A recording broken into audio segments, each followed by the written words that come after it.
رحیم ایک نیک سیرت لوہار ہیرات سے نیشا پور تجارت کے لیے آتا ہے، کام کاج کے لیے آتا ہے، اور اس وقت نیشا پور جو ہے خراسان کا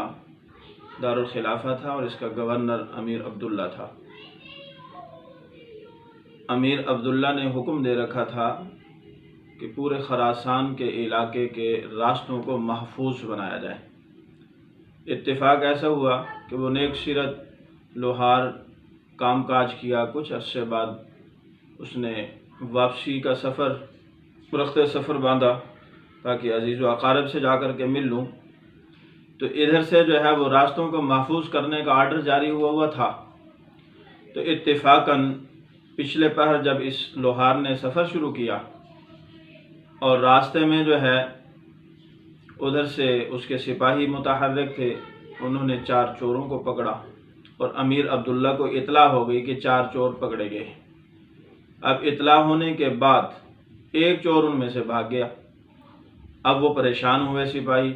کہ امیر صاحب کو بھی اطلاع ہو گئی اور ایک چور بھی بھاگ گیا ہے۔ اب ہوا یہ کہ وہ نیک سیرت لوہار جس نے رخت سفر باندھا ہوا تھا وہ ان کے ہاتھی چڑھ گیا۔ اب انہوں نے سپاہیوں نے کیا کام کیا، اس کو چوروں کے ساتھ ملا کر کے امیر عبداللہ کی بارگاہ میں پیش کر دیا، اس کی دربار میں پیش کر دیا۔ اب اس نے بغیر کسی تحقیق اور تفتیش کے کہ جب یہ چور پکڑے گئے ہیں تو یہ چور ہی ہوں گے یقیناً، ان کو جیل میں بند کر دیا۔ اب یہ نیک سیرت لوہار جو ہے یہ سمجھ گیا کہ اب میرا معاملہ جو ہے وہ اللہ کی بارگاہ میں ہی ہے، اس کے علاوہ کوئی حل کرنے والا نہیں، اللہ ہی کرم کرے گا تو کرے گا۔ اب جیل میں جاتے ہی اس نے کیا کام کیا، وضو کیا اور جیل کے ایک گوشے کے اندر نماز کی نیت باندھ لی۔ اب اس کا معمول یہ ہے کہ وہ 2 رکعت نفل پڑھے اور پھر سجدے میں گر کر اللہ سے گڑ گڑا کے آہوزاری کر کے دعا، یا اللہ تو جانتا ہے کہ میں بے گناہ ہوں، تو نے ہی اس مصیبت سے مجھے نکالنا ہے۔ اب اس نیک سیرت لوہار کا عمل یہ چل رہا ہے، ادھر امیر عبداللہ صاحب رات کو سوئے تو خواب میں کیا دیکھتے ہیں کہ 4 طاقتور نوجوان آ کر کے اس کے تخت کو الٹنے کی کوشش کرتے ہیں، تو وہ بیدار ہو جاتا ہے، پریشان ہوتا ہے، لا حول ولا قوت الا باللہ پڑھتا ہے، اٹھ کر کے وضو کر کے 2 نفل پڑھتا ہے، اللہ کی بارگاہ میں دعا کر کے پھر سوتا ہے۔ ابھی سوتا ہے تو پھر ویسا ہی خواب دیتا ہے، تو اس طرح 4 مرتبہ اس نے خواب دیکھا کہ اس کے تخت کو الٹنے کے لیے طاقتور جوان جو ہے وہ آتے ہیں۔ تو اس نے فوراً دربان کو بلایا، اس نے کہا کہیں کوئی جو ہے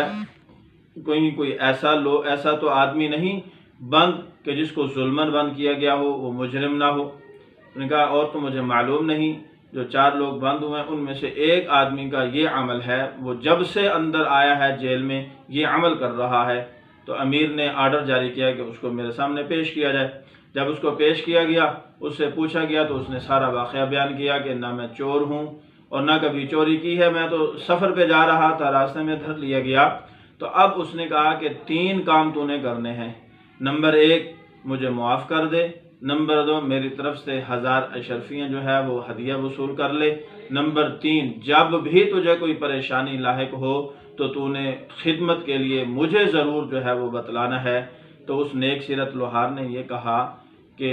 پہلی بات بھی تسلیم کرتا ہوں کہ آپ کو معاف کیا، دوسری بھی آپ کا ہدیہ قبول کر لیتا ہوں، لیکن تیسری بات یہ میں کسی صورت قبول نہیں کرتا۔ اس نے کہا وجہ؟ تو نیک سیرت لوہار نے کہا وجہ یہ ہے کہ جس رب نے